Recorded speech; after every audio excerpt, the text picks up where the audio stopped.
మీ బంగారం తాకట్టులో ఉందా? విడిపించుకోలేక ఇబ్బందులు పడుతున్నారా? అయితే మీ బంగారాన్ని వెంటనే విడిపించి కొంటాం. గణేష్ గోల్డ్. మీరు సంప్రదించాల్సిన ఫోన్ నంబర్లు 9160-266-916, 8712619507.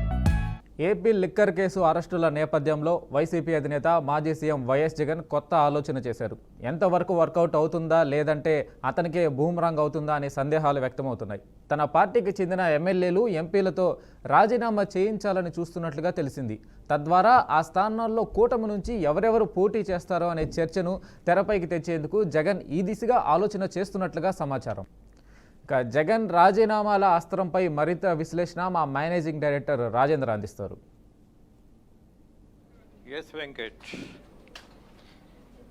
ఇవాళ జగన్మోహన్ రెడ్డి పరిస్థితి చూసినప్పుడు కొంత అయోమయం, కొంత ఆందోళన కలిగిస్తుందేమో అన్నటువంటి పరిస్థితులు చూస్తున్నాం. లిక్కర్ కేసుకు సంబంధించి రోజు రోజుకి దొరుకుతున్నటువంటి ఆధారాలు, కనపడుతున్నటువంటి లోతైనటువంటి అక్రమమైనటువంటి అవినీతితో కూడినటువంటి వ్యవహారం మొత్తం బయటకు వస్తుంది.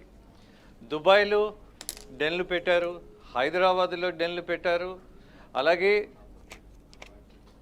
తాడేపల్లి ప్యాలెస్ దగ్గర కూడా ఒక అపార్ట్మెంట్లో ఒక డెన్ పెట్టి ఈ లిక్కర్కు సంబంధించినటువంటి అక్రమ సంపాదన ఏదైతే ఉందో, దీన్ని సంపాదన అనలేను కానీ అక్రమమైన దోపిడీ ఏదైతే ఉన్నదో దాన్ని మొత్తం దాచేసుకున్నటువంటి వైనంలో సాక్ష్యాధారాలతోటి సహా కొంతవరకు సిట్ బృందం ఆధారాలను సేకరించగలిగింది అన్నది ఒక వాస్తవం.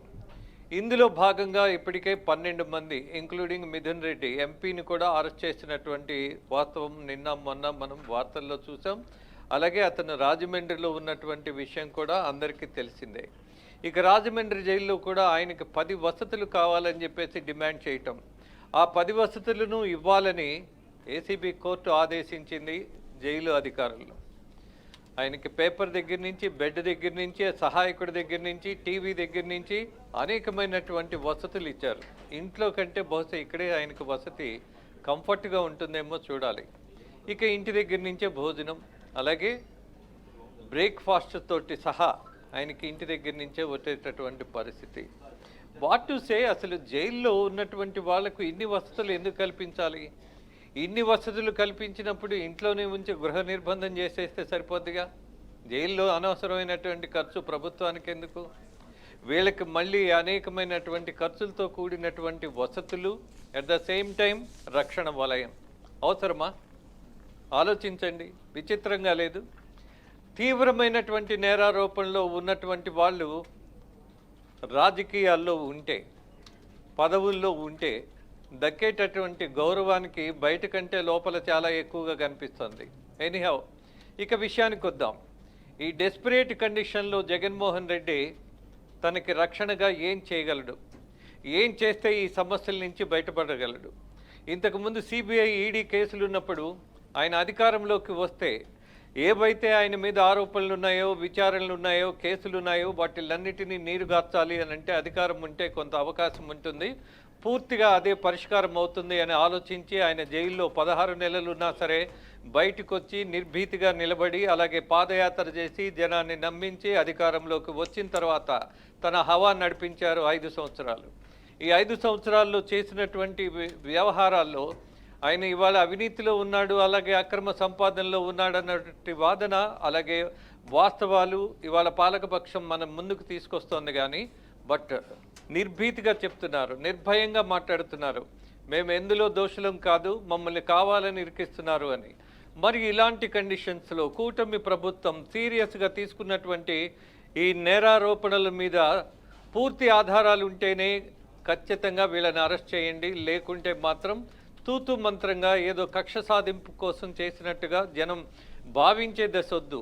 జైలుకు పంపించాము అనంటే బెయిల్ కూడా రానటువంటి సాక్ష్యాధారాలు, సెక్షన్స్ ఉండాలని ముఖ్యమంత్రి ఆదేశాల మేరకు సిట్ అధికారులు మరి ఎలాంటి ఆధారాలు సేకరించారో, ఎలాంటి సెక్షన్స్ పెడుతున్నారో, పెట్టబోతున్నారో, ఏం జరగబోతుందో అన్నటువంటి ఆందోళనలో ఇవాళ జగన్ జైలుకు వెళతాడు అన్నటువంటి ఒక వాదనలో ఎప్పటికైనా వెళతానులే, ఏం పర్వాలేదు, ప్రత్యామ్నాయం ఏంటి అని ఆయన అనేకమైనటువంటి కొన్ని నిర్ణయాలు తీసుకోవడం జరిగింది.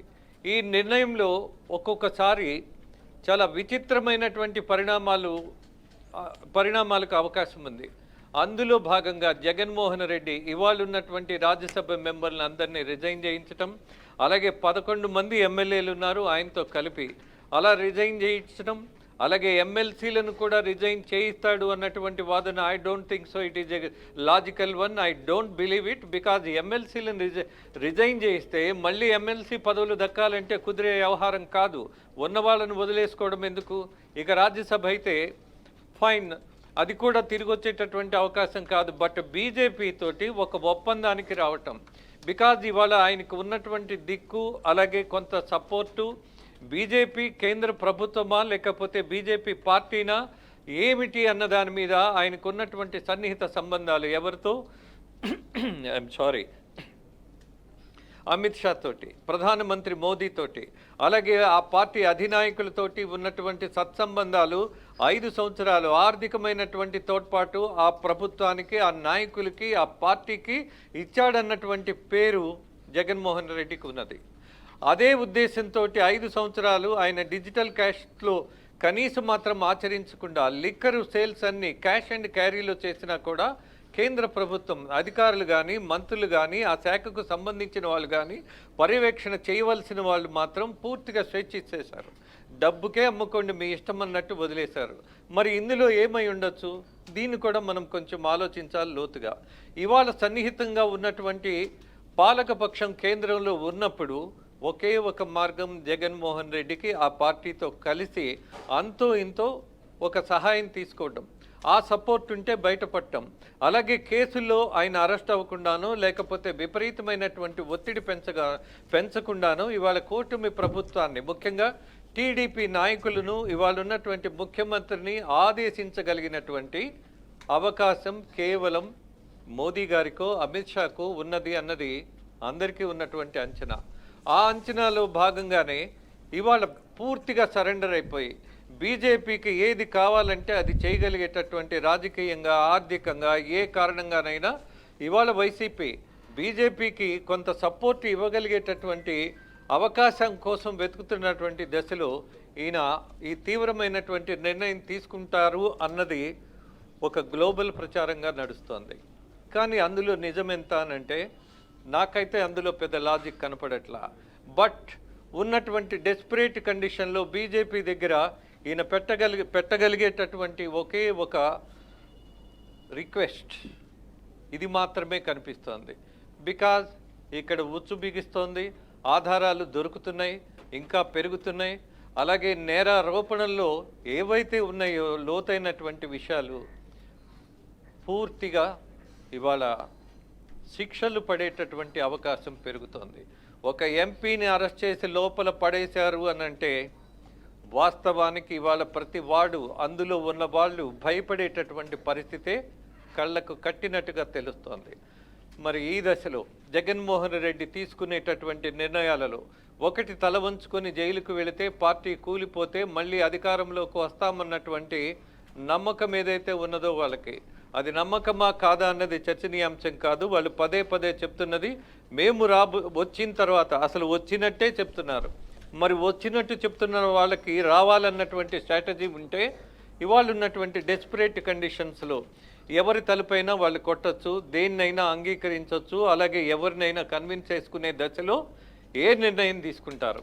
పూర్తిగా ఈ పార్టీని తీసుకొని వెళ్ళి అక్కడ వాళ్ళకి సరెండర్ చేయలేరు.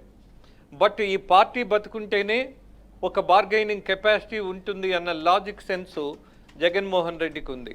ఆర్థికమైనటువంటి బలం ఉంది. అమాయకమైనటువంటి జనం తండ్రి రాజశేఖర్ రెడ్డి ఇచ్చినటువంటి లెగసీ ఏదైతే ఉందో ఇంకా కొంత మిగిలే ఉంది. ఈయన కొన్ని పొరపాట్లు చేసినా సరే జనం క్షమించగలిగేటటువంటి పరిస్థితి still it is there in Andhra Pradesh. ఆంధ్రప్రదేశ్లో జనం ఆలోచన ఇలా ఉన్నప్పుడు ఈయన కొంత మెరుగైనటువంటి ఆలోచన చేయగలిగితే మాత్రం అధికారంలోకి వస్తారో లేదో ఒక పవర్ఫుల్ కండిషన్లోకి వెళ్తారన్నది వాస్తవం. చూద్దాం ఆయన పార్టీని ఏం చేస్తారో, ఎలాంటి నిర్ణయం తీసుకుంటారో. Right, thank you Rajendra.